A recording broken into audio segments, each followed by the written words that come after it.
Okay.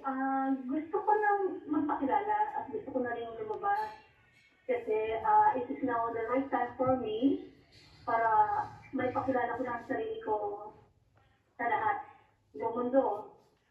Kasi ako yung hinahanap ng lahat. Ako na yung last piece of the puzzle. Okay, sige. Tuloy Hello? mo lang. Tuloy mo lang. Oo. Tuloy mo yung at sana Yes, ipaliwanag oo. mo sa amin na bakit mo nasabi na ikaw ay last piece of the puzzle. Ako At yung ano man. last. Okay, Ano? yes, Sige, oo. please. Kasi binibigyan ako ng ng Aba Yahweh, ng Ama, our Almighty and Creator, na lumabas na. Magpakilala na ako. Kailangan ko ng makipag-usap sa mga tao because I am the light of the world. Ako the world needs me to illuminate your path. Para malaman niyo yung katotohanan kasi darating na yung time, yung great revelation, great awakening, magkakaroon na yan ng katotohanan. Ang hihitin na lang natin yung perfect divine timing ng Ama dahil siya lamang ang nakakalam kung kailan yan mangyayari.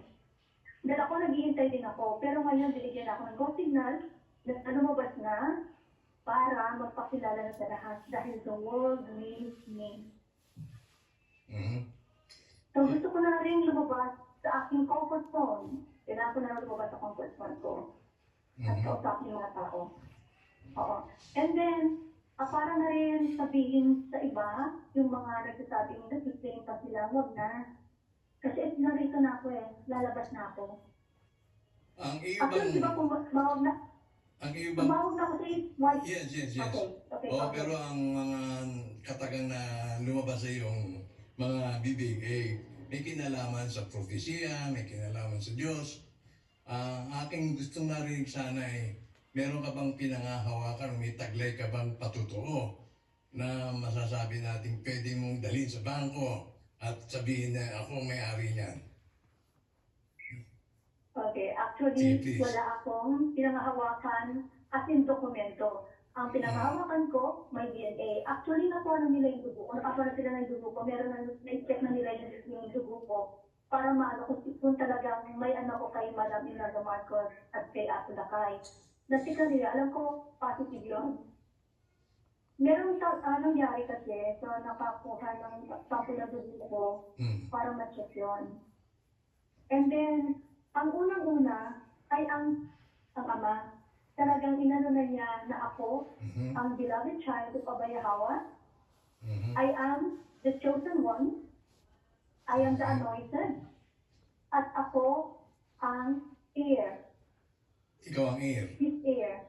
Ng kayamanan nino. Kasi ang Kaninong Ama, kayamanan? so, ang Ama, siya ang di ba, kanyang pag-aari ang lahat. So, ang anak, siya ang heir. Sa muling pagbabalik ng Messiah, babae. Okay. Di ba yung Revelation 12:1?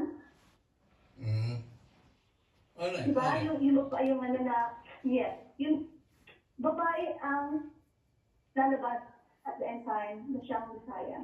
It is the mystery ng Ama, divine plan ng Ama. Kasi kung sino man ang mag-claim na siya ang yung Jesus, ito yung magpapatunay na hindi yung totoo. Dahil ang totoong magiging Messiah na lalabas huling panahon sa end time ay babae. Okay. Ako yun. Paano ka makikilala? Paano ka namin makikilala? Dahil pinapakilala mo na nga yung sarili mo, hindi kaya ang tadhana na rin ang uukit ng dahilan para ikaw ay talagang umusbong na lamang nang hindi pinaplano, kundi talagang nangyayari na lamang dahil yan nga ay iniukit ng tadhana ayon sa kagustuhan ng Ama. Ganun ba ang ina-expect mo? Yes, diba? Ito, siyempre yun. Ang kailangan kasi nga, ilabay ka pumunta sa Malacanang Palace after. Nag-claim na ako dyan over 2022 pa. Okay. Kaya malaman ko, since nung mapanood ko yung, kasi galing ako ng US, galing ako ng ibang bansa, November 2021, and then nung January, may nagbigay sa akin, nasa isang grupo ako isang foundation yun. Sabi natin, Operation Heritage Conservative, doon ako nagsusunod. Kaya nalaman ko na tungkol sa Vatican, tungkol sa Jesus, Jesus Christ. Alam ko Okay. na kung ano. Kaya nandun agad ako sa Katoliko at pumasok na ako sa Ark of the Covenant ng Ama. Covenant niya kay Abraham, Isaac, at Jacob Israel. Yun yung water baptism yun na ginawa ko nung nasa ibang bansa ako. So, doon mo nagsimula ang lahat. Doon ako talaga nag-dream. Yun yung panahon ng COVID-19. Yun na yun. So yun, lumabas ng marami na nangyari revelation. Then nalaman ko, ang aking spirit is Archangel Michael. Kaya nga, humingi ako ng sensita sa Ama, kung kailan ako uwi dapat ng Pilipinas. So yun na yun, 2021, movie na ako. Mhm. So yun, dito na sa Pilipinas, nung may nagbigay sa akin ng kopya ng my fighting Okay. faith ni Mm. Apolacay, doon ko na nalaman, kasi dinidictate niya kay Princess Elizabeth, kay Supreme Michael, kay Apolacay and his queen. So, Mhm. alam ko ako si Michael. Pero si Princess Elizabeth, hindi ko alam. Si Apolacay alam ko. Pero yung kanyang queen, hindi ko rin alam. So then it came, tsaka doon ko na rin nalamin tungkol sa 777, ay alam ko naman ako yun. Yung mga nandun sa, sa video na yun, doon ko na lang nalaman. Parang And kaboses then, mo nga si nandun Madam Princess. lumawak yung attack. Ha? Yes, so si Madam Princess, din na malaking tulong din si Madam Princess. Kaya nung nakikinig ako sa'yo, talagang dun ako kasi nagbigay din sa akin, same person din, na nagbigay ng my fighting faith. So parang binibigyan talaga ako, sinisig na talaga ako para malaman ko na yung totoo. Kaya nung manalo si PBBM, di ba, May 9, then the following day, May 10, pinadabas mo yung Princess, di ba? Mm. Mariposa? Yes, yes. Eh yung Ikaw rin si Mariposa. Yung ako yun eh. Yes, ako yun eh. Kaya na makita ko, oh my God, ako yun. It's Okay. me.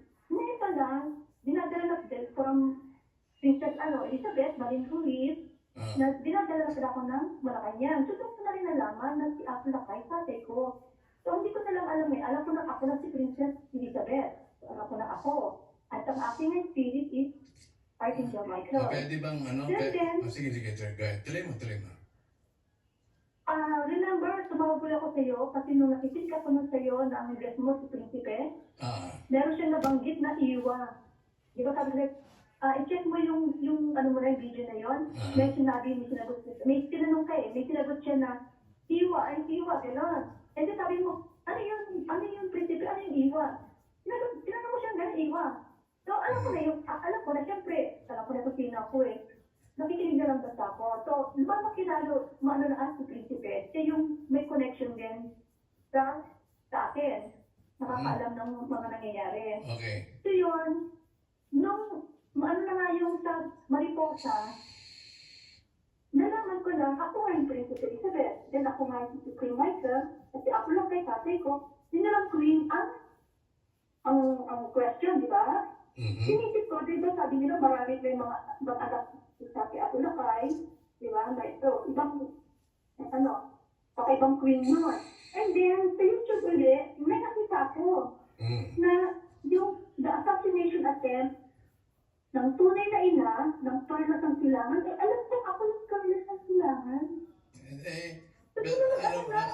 Mawalang galang na iwa, no? Mawalang galang na iwa kasi siyempre ang mga manunod natin, nag-iisip din yan, tagal na sila nakasubaybay. Maghahanap talaga sila ng manifestation na manggagaling sa'yo. Madali lang naman kasi magsalita, and tila na base dun sa kwento mo, nakuklone yung mga claims naman ni Princess Elizabeth at napunta sa'yo. So, ang maganda siguro kung meron tayong something na pinangahawakan mo na maaari mong ipresenta sa publiko, at ang sa ganun, madagdagan ng aming kumpiyansa doon sa nasa sa'yo mo.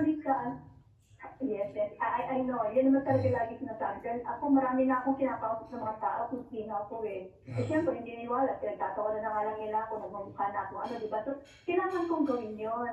Kasi dahil hindi naman ang time pag lumabas na, totoo, malalaan na nila, ay, siya pala, totoo pala, kasi ganun mangyayari. Kaya katulad din ngayon, pinalalabas na ako, I have to step out of my comfort zone boldly para magpakilala sa mundo. Dahil hinihintay na ng buong mundo. Alam na, kilala na ako ng buong mundo. Actually, ang Iwa Rosas, kilala na yun eh. Dahil nagdagi na ako nag-aano dyan sa YouTube. sa Okay. mga comment-comment. Nagpapakilala na ako kung sino ako. Marami na nakakaalam yan. Hinihintay na lang dito na lang sa Pilipinas kasi si PBBM, lagi na ako pumunta doon ayaw niya ano. Kaya nandun lang ako sa gate 7. Yung mga, naan mo ba yung mga ibang claimant si PBM, wala na, di ba? Mhm. Wala tayong narinig sa kanila. At saka yung nasa Pangasinan, kasi kinuha na, ano na sila. Ako na lang yung naiwan. Ako lang yung pumupunta doon sa gate 7. Hanggang gate 7 kaya lang ako, pinaupo eh. Mhm. Pero pinaupo na nila ako doon. Pero marami doon, Hello. Ay, okay. Last call na natin to.